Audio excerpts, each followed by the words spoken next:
Let's make some Cardosi cheese scones. Where I had the best cheese scone of my life, probably the first cheese scone of my life, but the best, was at Cafe Cardosi in Thurso, Scotland. Thurso's a small town. I was a bit embarrassed to go back every single day that we were there. I thought that might be a bit weird.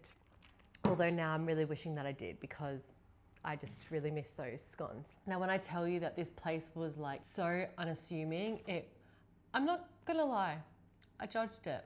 The interior looked like it was from like the early 2000s, like it was the interior of cafes that I used to go into when I was young. The menu was printed off Word with like clip art. This is no offense, by the way. Cardosi family, like, I'm really happy with what you've done, but I dodged it, I really did. I looked down my nose at it, and yeah, I think this is probably the best metaphor for how I felt in my time at Thurso. I had an idea about small towns before this. That was old me, okay? Old me thought that, not new me. It changed my mind. Like, I sat in that cafe. Wait, I'm talking too much, let's get started. I've got a recipe from Recipe Tin Eats, of course. They don't look like the ones I had. The ones that I had didn't have the cheese tops. I'm not doing that. This recipe calls for cheddar. I don't know what was in the cheese scones in Scotland. I thought I tasted Parmesan, and I'm usually right about that stuff because I love food and it's my ratatouille sense, if you will. But I'll go off this. I'm just gonna tweak this recipe until it tastes the same. It's not the most aesthetic, but okay. I don't really bake, so I wouldn't say that it necessarily calms me. I find it very stressful and messy. I do it anyways because I love eating baked goods. And I don't really know where to get a cheese scone in Perth. So here is where you're gonna get cheese scone. Anyways, we've got flour, cheddar, which I have already dug into because I cannot be controlled around cheese. Baking powder, salt, butter, which is in the fridge, and 3/4 cup of milk. By the way, if you drink alternative milk, it's not a bad idea to have these in the house, just like the single packet ones. I keep them for people who are lucky enough to come into my house but don't drink almond milk. I keep just in case, and also for recipes like a creamy pasta. Almond milk. Another thing that I really appreciate about Recipe Tin Eats, not a lot of fluff. Like, sometimes I'm like, I don't give a fuck about your grandmother. I'm very sorry. I don't care about what fable she had to tell you about a fucking frittata. I'm sorry, but I don't care. I appreciate that you are giving this recipe for free, but I just don't care. Just get to the point. So I appreciate Recipe Tin Eats for not doing too much with the description. And usually the stuff that I've made is really good. That's me making it. Last time I made these, I made the plain scones. It was very, very messy because I don't have a food processor and I don't have a job. So I used the NutriBullet and in high intensity workout for my heart because it was getting so messy. If you have a food processor, maybe that's a good idea to actually whip that out. I'm not going to, because I don't have one. Also, another thing I don't really like, this situation, like this really annoys me every single time I have to get it out. Quarters of a cup. Now, why would you go through tablespoon to teaspoon? All right. Honestly, don't know how people are doing like aesthetic baking videos. Like, you know, like that lady, do you know what I'm talking about? Oh, I should have just looked at the meals. Oh, never mind. See, this is why I don't find baking relaxing, because my brain never stops. Oh, do I drink it? I think I'm gonna drink it. You really forget. You forget how good that is. Controversial opinion. I prefer the long-term, long-life milk to regular fresh milk. Milk. Do you reckon that will work? Yeah, okay. Let's start with the easy stuff. Salt. 1/2 teaspoon. Oh, that's a tablespoon. That's quite, like, look at my tablespoon. Look how skinny she is compared. 1/2 teaspoon of cooking salt. Now this is round, so what's half? I don't know. I'm just gonna go, oh shit. Oh.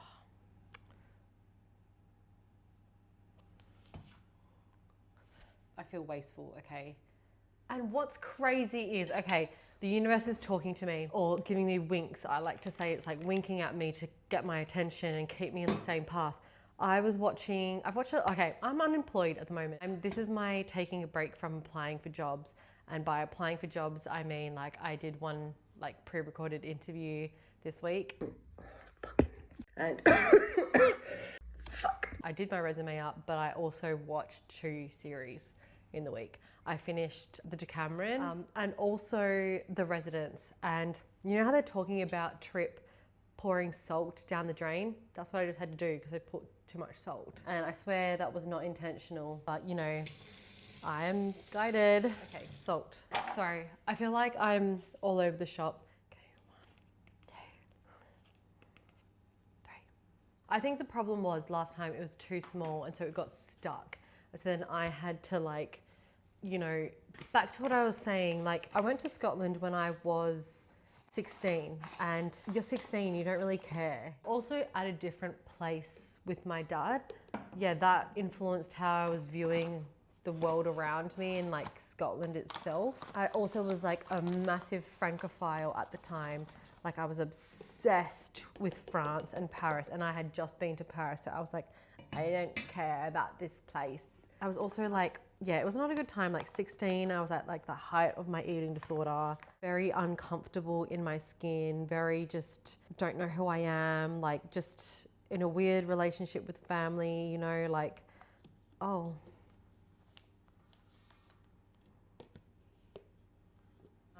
And so I think that that influenced the way that I perceived everything around me. I'm not even gonna lie to you. I got into Scotland because of Outlander. I said it. You know, like they're talking about Highlanders and I was like, oh, like my family are Highlanders. Like we're from one of the northernmost towns in Scotland. Like I'm a Highlander. And talking about all the clans and stuff like that, you know, it just jogged my memory about it. And again, maybe it was like the universe showing me in that way, like I had to have Jamie Fraser remind me who I am. Like, yeah, the relationship with my dad is in a different place now as well. I'm also older, I'm 32 now. So it's been a good like 16 years since I've been. Oh, death. Cheese. Yeah, so it was because of Outlander.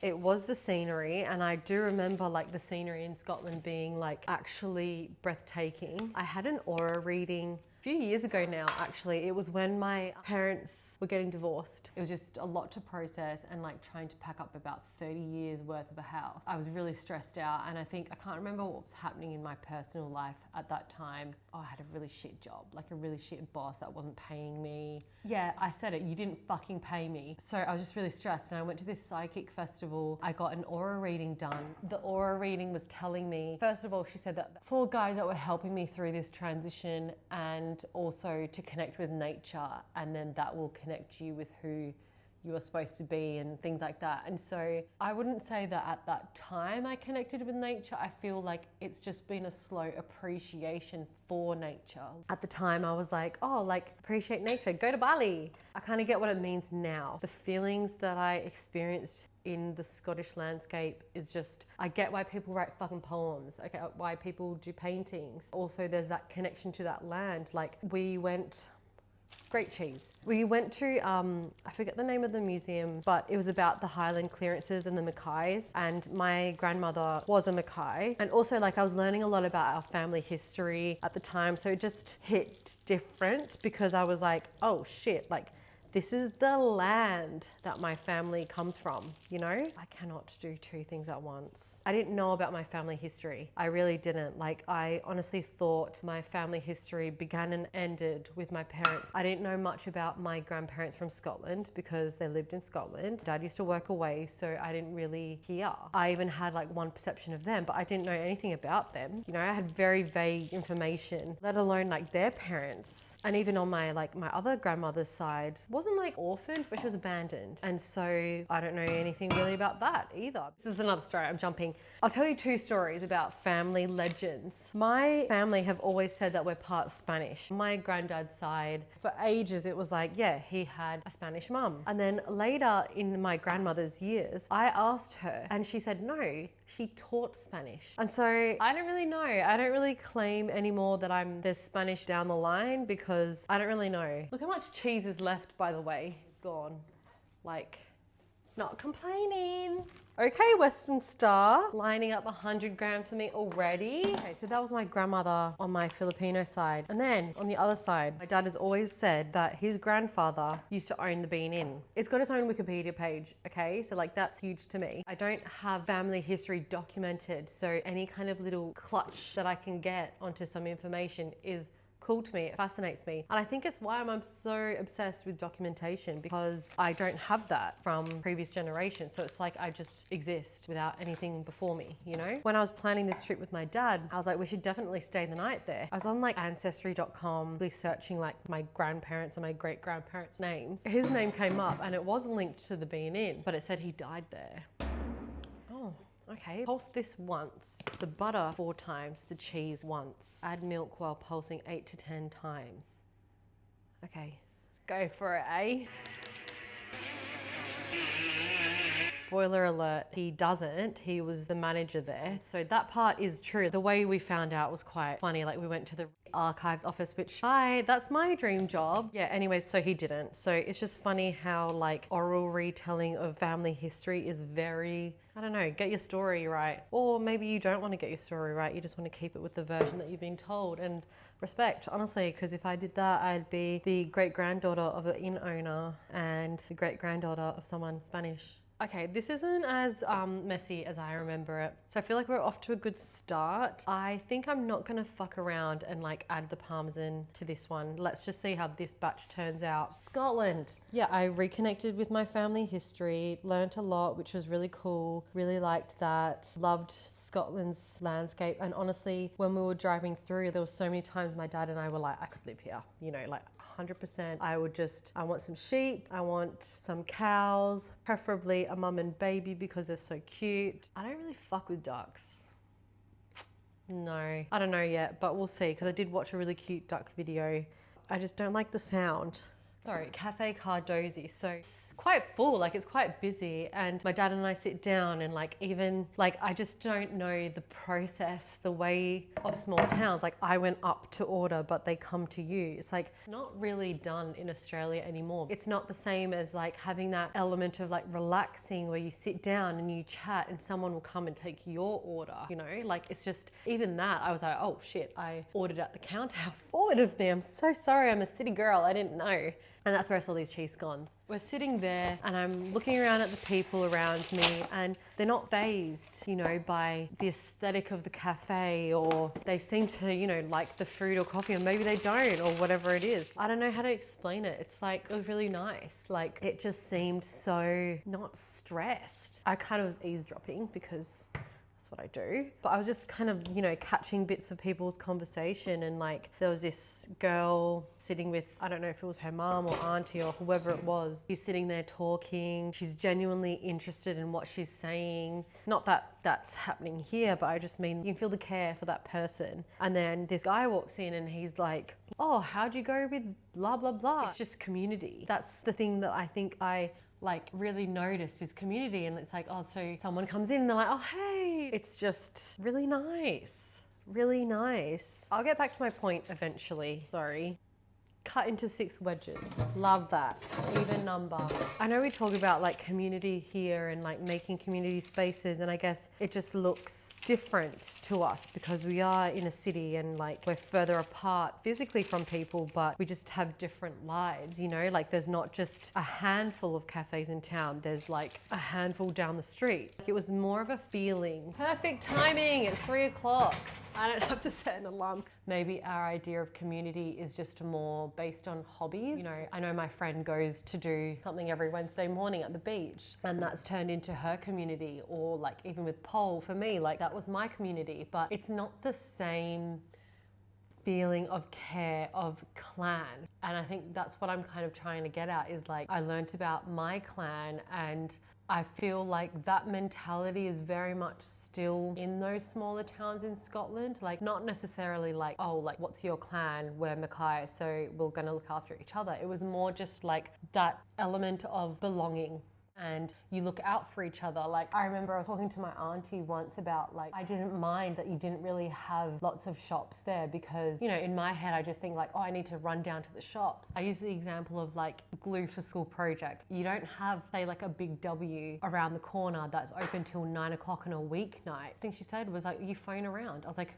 whoa, phoning around. I forgot about that, you know, like, forgot that you have community, you have people to lean on. And I know that that does exist. I just could feel it pulsing in that city. It was quiet and sleepy, but it was so serene.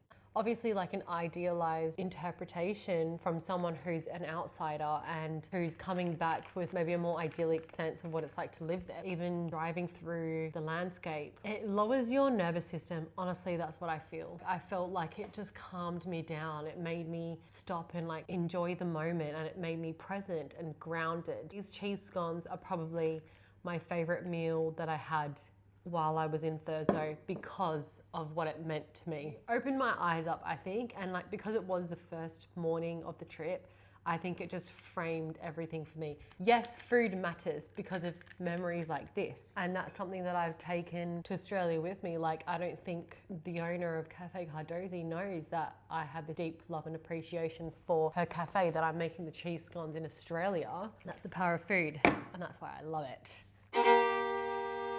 It smells so good. If you are planning a trip along the North Coast 500, definitely stop and support the community. Go into some shops. Like, there's some really cool shops. Like, there was one like witchy shop that I didn't get to buy anything from because the time didn't work out. If your cruise stops over, definitely jump off that ship at the port. Or if you're caravanning, like, there's a really cool caravan park right by the beach, which is so picturesque. Like, but the cliffs are steep, so please watch out for the cliffs. Like, my cousins were telling me some really concerning stories about the cliffs around there. They're very steep and it's rocky. It's beautiful, it's picturesque. I was there like, holy shit, this is fucking heaven. Like, it's a small town. I can feel the good vibes from it, and the landscape and the scenery. It's like, the beach is right here. 5 minutes down the road, it's like beautiful farmland, and there's lakes and shit like that. Like, it's just so pretty, so pretty. So I would recommend stopping off, get off your motorbike, get out of the car, and have a cheese scone at Cardosi and walk around the high street. Don't go to the fish and chip shop though. I'm just gonna say that because I saw a big poster of Trump, and I don't think it was ironic, and personally I didn't support it because I saw that fuck-ass Cheeto puff in the window, and so I didn't go in there. I had fish and chips in Scotland, but no chippy, you know what I mean? Like, that was the one thing that I was really wanting to eat. The quest continues for that. Oh. Also, if you stop, across the road from Cafe Cardosi is Johnston's Bakery. They do these like pre-made scones with jam and cream, and so good. And I tell you that, like, I devoured like in one sitting. I think not even 2 minutes. I don't think it was even 2 minutes because it was so light and fluffy and airy and delicious. I was like, oh my God, I need to stay here because this is so delicious. So if you don't feel like a savoury scone, then go over to Johnston's Bakery. I didn't try a lot of the other cafes because I would just go to the bakery, or I'd alternate. Like, I don't want the bakery to think I'm insane coming every single day, so I'm going to go to Cardosi, and then I don't want Cardosi to think I'm insane going every single day, so I'll alternate with Johnston's Bakery. No comment on the other one.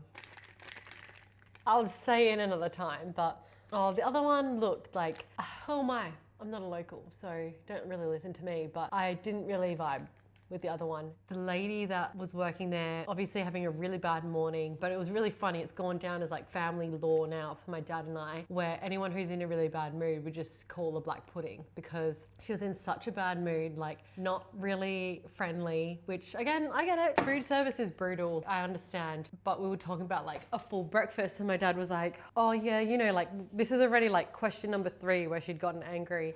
And my dad was like, yeah, totally fine. Full breakfast sounds good as long as there's, you know, all they need is black pudding. We don't do black pudding. And that was that. And so that's when my dad and I just were like, sorry. And so then now anyone who's kind of short or cranky is black pudding. And that was our vocal stim along with Inverness. Nice to see where you come from, kind of affirms your place here. I don't know why it makes you feel more grounded to know where you come from and like who you come from as well, you know? Like I saw pictures of my great-grandparents and my great-great-grandma, which was crazy. I saw my great-grandma has a lazy eye that has been passed all the way down to my brother. Like that is crazy. Yeah, it was a great trip. I feel like I got a lot out of it. And low-key it makes me want to turn to art. Like I need to express beauty, paint these pretty flowers that are around me. Photos aren't enough. No. Sorry. My husband was craving cheese scones. Scones first. They're feeling a bit squish, but I'm gonna take them out like I'm supposed to. Yes. Yes. This one's skinny and little, just so petite. I'm gonna eat that one. This one's probably too big. Like I wouldn't let that thickie get away with it. This makes me feel so trad wife. Like 5 minutes, 3:20. 3:25, I'm eating a scone. I was just remembering this actually today, this girl who I didn't like and she didn't like me. I'm not gonna put that on me because I'm perfect. It's not me. I know, I always knew that it was something that she feels about herself. I don't think she realizes that she's like this, but I could recognize it, so I didn't take anything personally, even though it's really fucking personal what she did. But it was just a funny pipeline. She was very witchy, which again, here for it, and really like alternative, and like I say, she was really into anime and like hentai books. Yeah, just that kind of way alternative, do you know what I mean? Like it's how I wish I was alternative, but I'm not. I'm just a basic bitch. So she was like this, and then there was just this one time, like I won't go into it too much, but basically she turned real trad wife, which was a really weird pipeline to me, but she got pregnant, I'll just say that. All of a sudden, like she just kind of changed her personality. Like I get it, like you're becoming a mum and maybe that's in your mind and stuff, but it was just such a weird pivot. Like she started going on about how pole dancers are like basically, and it's really degrading and la la la la, la all this. Exactly, which I didn't care for at all. Again, I can recognize, I know what you're doing. Okay, you're not going to do it to me. I just let her go off, run her mouth. But it was just such a weird pipeline. Like, how do you go from like witchy anime to trad wife? And it wasn't even like trad wife in like making stuff or like, you know, the appearance and aesthetic of a trad wife. It was more like Republican. Actually, if you think about it, she went really like Republican, like men and women's roles. And yeah, it was so weird, so weird.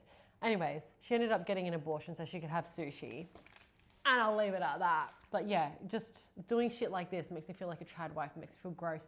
But I'm also just trying to be more earthly rather than buying jam. I want to try and make jam. Also, I found out that my grandma used to make jams. So, you know, some DNA is just really in there. I can't wait another minute. Literally 1 minute. But where's this skinny little boy? Ooh-wee. Butter. Sorry, Oh, I feel a bit soft inside. Ooh, okay. Okay, this is tasting promising. Can you see the hunch? Like I need it. Bounce on it, crazy style. Okay. Taste test. Cheers, Cafe Cardosi. Thanks for the memories.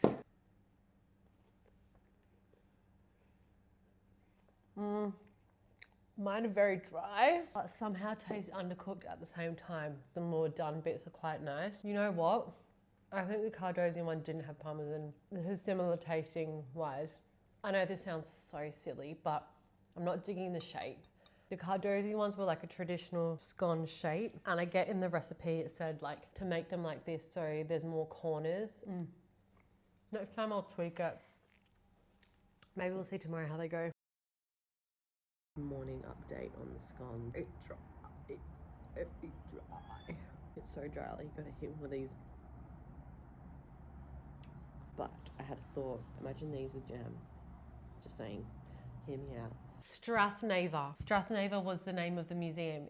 Definitely check out the Strathnaver Museum. It's about the Highland clearances and it kind of educates you a little bit about the landscape and why it looks that way. Yeah, it's just really cool history to round out your experience. But ending on, still not exactly the same as what I had at Cafe Cardosi, but very close. It's the baking. It's not the recipe, it's the baking. As you can see, probably more stress than love went into it. Thanks for making cheese scones with me. If you make them, leave a comment because I want to know, like, what did I do wrong that you did right?